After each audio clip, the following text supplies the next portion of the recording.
Pakistan ceasefire थुगाइरकपा लेप्री line of control परिंगदा लैबा सेक्टर 9 कापसिलक्रे पहलगाम टेरर अटैक की मतुंगदगी पाकिस्तानी लानमी सिंगना सीजफायर थुगाइरकपा लेप्तबगा लोइनना ngarang numidangdasu Jammu and Kashmir gi line of control paringda leiba tongan sector 9 da nongmai kapsilakpadagi India gi lanmi singnasu handuna kapkre haina official singna ngasi phongdokre Pahalgam terror attack ki matungdagi Pakistan Army na numidangi matamda line of control amasung international border paringda ceasefire thugaiduna nongmai kapsilakpa thangna numit 13 ni sure haina su official singduna phongdoragli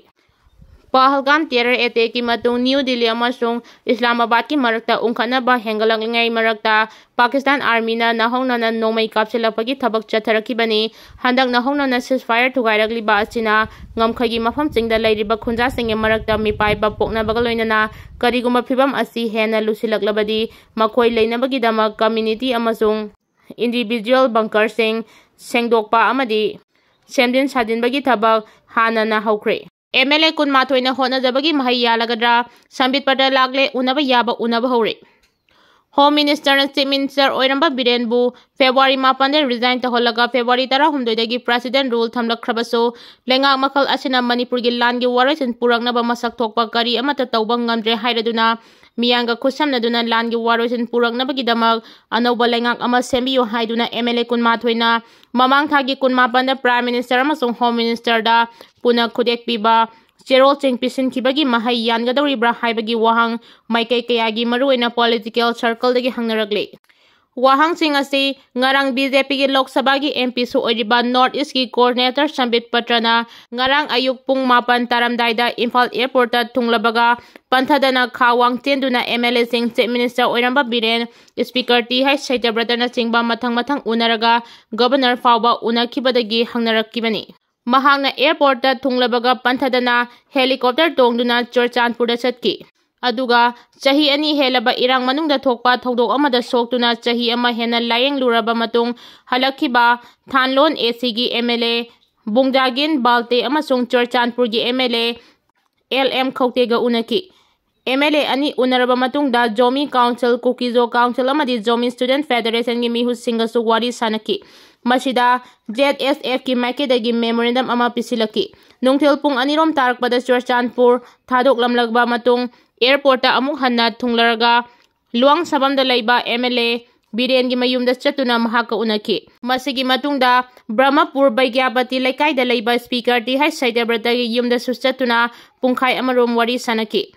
mafam aduda NPP Sheikh Nurul Hasan amasong BJP gi MLA El Ramesor Laki dubu mahangna unaramdana chatkraba matung Hotel Imphal da BJP amasung NPF ki makedagi Biren bu sawaliba MLA singa unaki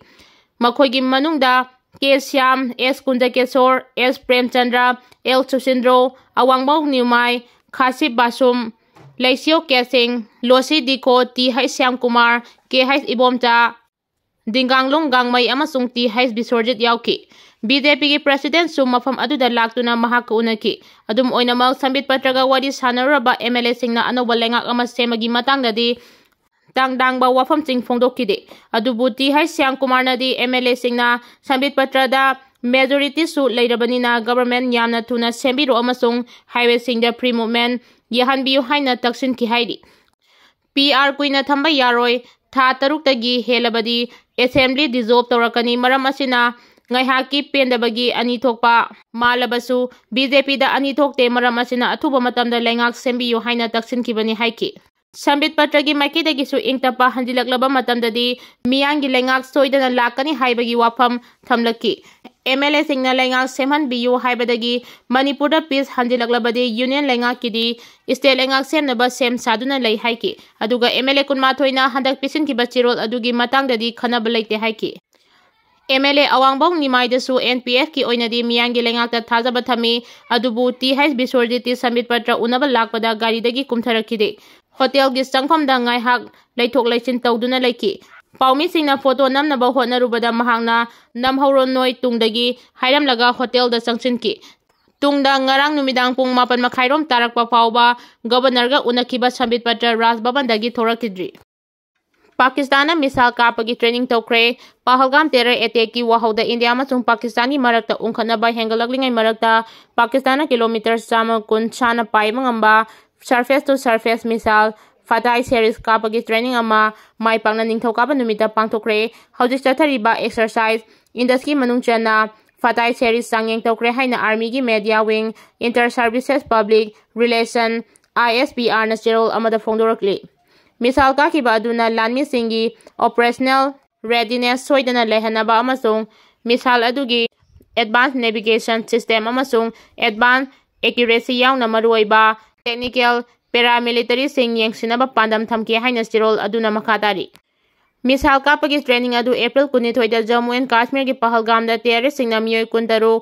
ꯑꯌꯥꯝꯕꯅ ꯇꯨꯔꯤꯁꯁꯤꯡ ꯍꯥꯠꯈ꯭ꯔꯕ ꯃꯇꯨꯡ ꯏꯟꯗꯤꯌꯥꯒꯤ ꯑꯃꯁꯨꯡ ꯄꯥꯀꯤꯁꯇꯥꯟꯒꯤ ꯃꯔꯛꯇ ꯎꯪꯈꯠꯅꯔꯤꯉꯩ ꯃꯔꯛꯇꯅꯤ꯫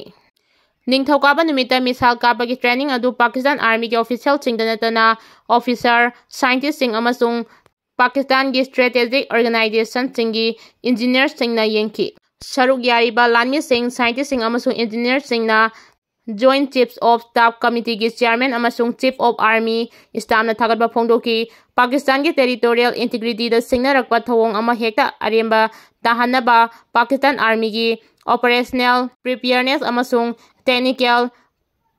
ꯄ꯭ꯔꯣꯐꯤꯁꯤꯑꯦꯟꯁꯤꯗ ꯃꯈꯣꯏꯅ ꯃꯄꯨꯡ ꯐꯥꯅ ꯊꯥꯖꯕ ꯐꯣꯡꯗꯣꯛꯈꯤ꯫ ꯈꯥ ꯑꯦꯁꯤꯌꯥꯗ ꯁꯥꯟꯇꯤ ꯂꯩꯅꯕ ꯆꯥꯏꯅꯥꯅ ꯃꯇꯝ ꯄꯨꯝꯕꯗ ꯄꯥꯀꯤꯁꯇꯥꯟ ꯁꯧꯒꯠꯀꯅꯤ ꯍꯥꯏꯅ ꯆꯥꯏꯅꯥꯒꯤ ꯑꯦꯟꯚꯣꯏꯅ ꯐꯣꯡꯗꯣꯛꯈ꯭ꯔꯦ꯫ ꯈꯥ ꯑꯦꯁꯤꯌꯥ ꯁꯥꯟꯇꯤ ꯑꯃꯁꯨꯡ ꯇꯪꯗꯨ ꯂꯩꯇꯥꯕ ꯐꯪꯅꯕ ꯆꯥꯏꯅꯥꯅ ꯃꯇꯝ ꯄꯨꯝꯕꯗ ꯄꯥꯀꯤꯁꯇꯥꯟ ꯁꯧꯒꯠꯀꯅꯤ ꯍꯥꯏꯅ ꯆꯥꯏꯅꯥꯒꯤ ꯑꯦꯝꯕꯦꯁꯦꯗꯔ ꯖꯤꯌꯪ ꯖꯥꯏꯗꯣꯡꯅ ꯅꯤꯡꯊꯧꯀꯥꯕ ꯅꯨꯃꯤꯠꯇ ꯄ꯭ꯔꯦꯁꯤꯗꯦꯟꯠ ꯑꯁꯤꯐ ꯑꯂꯤ ꯖꯔꯗꯥꯔꯤ ꯎꯅꯕꯗ ꯐꯣꯡꯗꯣꯛꯈ꯭ꯔꯦ꯫ ꯄꯍꯜꯒꯥꯝ ꯇꯦꯔꯔ ꯑꯦꯇꯦꯛꯀꯤ ꯋꯥꯍꯧꯗꯒꯤ ꯏꯁꯂꯥꯃꯥꯕꯥꯗ ꯑꯃꯁꯨꯡ ꯅ꯭ꯌꯨ ꯗꯤꯜꯂꯤꯒꯤ ꯃꯔꯛꯇ ꯎꯪꯈꯠꯅꯔꯤꯉꯩ ꯖꯤꯌꯪꯅ ꯄ꯭ꯔꯦꯁꯤꯗꯦꯟꯠ ꯖꯔꯗꯥꯔꯤ ꯎꯅꯈꯤ ꯑꯃꯁꯨꯡ ꯄꯥꯀꯤꯁꯇꯥꯟ ꯑꯃꯁꯨꯡ ꯏꯟꯗꯤꯌꯥꯒꯤ ꯃꯔꯛꯇ ꯎꯪꯈꯠꯅꯕ ꯌꯥꯎꯅ ꯇꯣꯉꯥꯟ ꯇꯣꯉꯥꯟꯕ ꯏꯁꯨꯁꯤꯡꯒꯤ ꯃꯇꯥꯡꯗ ꯃꯣꯠ ꯐꯣꯡꯗꯣꯛꯅꯈꯤ꯫ ꯆꯥꯏꯅꯥꯒꯤ ꯑꯦꯝꯕꯦꯁꯦꯗꯔꯒ ꯎꯅꯈꯤꯕ ꯑꯗꯨꯗ ꯄ꯭ꯔꯦꯁꯤꯗꯦꯟꯠ ꯖꯔꯗꯥꯔꯤꯅ ꯊꯝꯈꯤꯕ ꯄꯍꯜꯒꯥꯝ ꯇꯦꯔꯔ ꯑꯦꯇꯦꯛ ꯃꯇꯨꯡ ꯏꯟꯗꯤꯌꯥꯅ ꯄꯥꯏꯈꯠꯄ ꯊꯧꯔꯝꯁꯤꯡꯒꯤ ꯃꯇꯥꯡꯗ ꯅꯨꯡꯅꯥꯡꯕ ꯐꯣꯡꯗꯣꯛꯈꯤ꯫ ꯑꯁꯤꯒꯨꯝꯕ ꯊꯧꯑꯣꯡꯁꯤꯡꯅ ꯔꯤꯖꯟ ꯑꯁꯤꯒꯤ ꯁꯥꯟꯇꯤ ꯑꯃꯁꯨꯡ ꯇꯪꯗꯨ ꯂꯩꯇꯥꯕꯗ ꯑꯀꯤꯕ ꯄꯣꯛꯍꯜꯂꯦ ꯍꯥꯏꯅ ꯃꯍꯥꯛꯅ ꯍꯥꯏꯈꯤ꯫ ꯑꯦꯄ꯭ꯔꯤꯜ 22ꯗ ꯄꯍꯜꯒꯥꯝ ꯇꯦꯔꯔ ꯑꯦꯇꯦꯛꯇ ꯃꯤꯑꯣꯏ 13 ꯑꯌꯥꯝꯕꯅ ꯇꯨꯔꯤꯁ ꯁꯤꯈꯤ꯫ ꯑꯦꯇꯦꯛ ꯑꯗꯨꯒꯤ ꯃꯇꯨꯡꯗ ꯏꯟꯗꯤꯌꯥ ꯑꯃꯁꯨꯡ ꯄꯥꯀꯤꯁꯇꯥꯟꯒꯤ ꯃꯔꯛꯇ ꯎꯪꯈꯠꯅꯕ ꯍꯦꯟꯒꯠꯂꯛꯂꯤ꯫ ꯇꯦꯔरिꯁꯁꯤꯡ ꯑꯃꯁꯨꯡ ꯃꯈꯣꯏꯕꯨ ꯁꯧꯒꯠꯄꯁꯤꯡꯒꯤ ꯃꯊꯛꯇ ꯃꯇꯤꯛ ꯆꯥꯕ ꯐꯤꯔꯦꯞ ꯑꯃ ꯅ꯭ꯌꯨ ꯗꯤꯜꯂꯤꯗ ꯂꯧꯒꯅꯤ ꯍꯥꯏꯅ ꯄ꯭ꯔꯥꯏꯝ ꯃꯤꯅꯤꯁꯇꯔ ꯅꯔꯦꯟꯗ꯭ꯔ ꯃꯣꯗꯤꯅ ꯐꯣꯡꯗꯣꯛꯈꯤ꯫ ꯆꯥꯏꯅꯥ ꯑꯃꯁꯨꯡ ꯄꯥꯀꯤꯁꯇꯥꯟꯒꯤ ꯃꯔꯛꯇ ꯂꯩꯕ ꯃꯔꯨꯞ-ꯃꯄꯥꯡ ꯑꯣꯏꯕꯒꯤ ꯃꯔꯤ ꯆꯥꯏꯅꯥꯒꯤ ꯑꯦꯝꯕꯦꯁꯦꯗꯔꯅ ꯑꯃꯨꯛ ꯍꯟꯅ ꯐꯣꯡꯗꯣꯛꯈꯤ꯫ ꯂꯨꯔꯕ ꯃꯇꯝꯁꯤꯡꯗ ꯂꯩꯕꯥꯛ ꯑꯅꯤꯅ ꯃꯇꯝ ꯄꯨꯝꯕꯗ ꯑꯃꯅ ꯑꯃꯒꯤ ꯃꯇꯦꯡ ꯄꯥꯡꯅꯗꯨꯅ ꯂꯥꯛꯂꯤ ꯍꯥꯏꯅ ꯑꯦꯝꯕꯦꯁꯦꯗꯔꯅ ꯐꯣꯡꯗꯣꯛꯈꯤ ꯍꯥꯏꯅ ꯔꯦꯗꯤꯑꯣ ꯄꯥꯀꯤꯁꯇꯥꯟꯅ ꯍꯥꯏꯈꯤ꯫ ꯃꯍꯥꯛꯅ ꯄꯥꯀꯤꯁꯇꯥꯟꯒꯤ ꯄ꯭ꯔꯦꯁꯤꯗꯦꯟꯠ ꯖꯔꯗꯥꯔꯤꯕꯨ ꯄꯥꯀꯤꯁꯇꯥꯟꯒꯤ ꯐꯤꯔꯦꯞ ꯃꯌꯦꯛ ꯁꯦꯡꯅ ꯐꯣꯡꯗꯣꯛꯄꯒꯤꯗꯃꯛ ꯊꯥꯒꯠꯈꯤ ꯑꯃꯁꯨꯡ ꯈꯥ ꯑꯦꯁꯤꯌꯥꯗ ꯁꯥꯟꯇꯤ ꯑꯃꯁꯨꯡ ꯇꯪꯗꯨ ꯂꯩꯇꯥꯕ ꯄꯨꯔꯛꯅꯕ ꯆꯥꯏꯅꯥꯅ ꯃꯇꯝ ꯄꯨꯝꯕꯗ ꯄꯥꯀꯤꯁꯇꯥꯟꯗ ꯁꯧꯒꯠꯀꯅꯤ ꯍꯥꯏꯅ ꯐꯣꯡꯗꯣꯛꯈꯤ꯫